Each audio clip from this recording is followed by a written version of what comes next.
Karon mga kamoto, kay nagtrending man niya tong Raider versus XRM. At tagan tanong mga ideya ug unsay maayo buhaton ana inyong mga XRM. Syempre ang inyong una buhaton is mag-budget kay ngano dili ilalim gyud magkarga ta og motor kay mura gid kag nagpalit og brand new sad.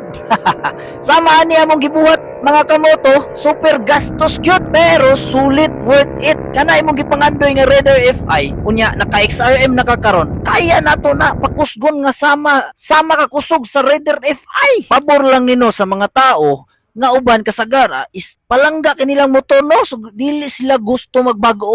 Sama ra na sa mag-uyab tabaw niya, di na ta gusto bago kay siya ra gyud. Ohay!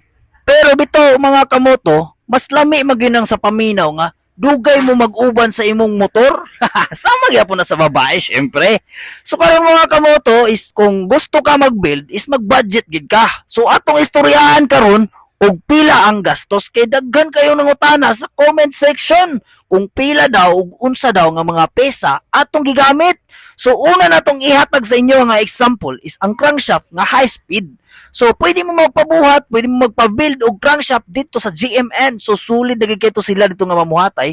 Kanilang is gusto na tag-iya is mas dali. So nagpalit na lang mig buo kay naa na daan, kumpleto na, nakabalance na po. Depende na lang sa inyo ha, kung unsay gusto niyo katason.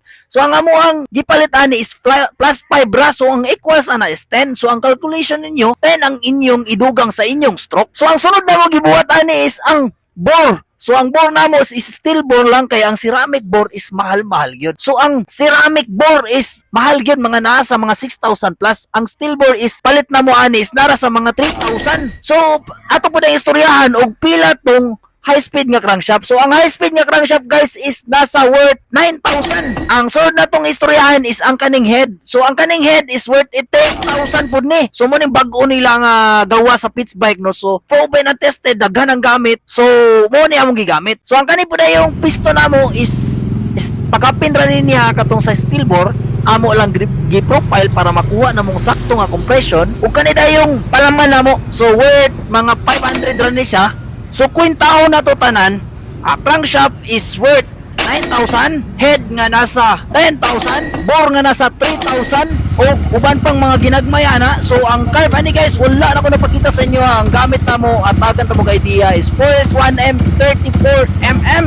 So mao na to mga kamoto no, gihatagan na ta mo dakong idea kung say maayo buhaton ninyo sa inyong XRM.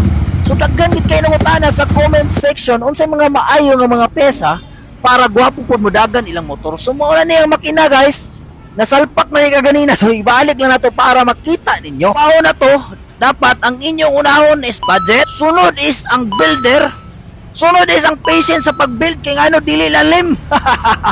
So dagan kayo salamat guys. So mao na to kung napakita sa inyo hope nga nakatabang ko sa inyo para di na mo dagan si pangutana. Comment na po diya. Bye bye.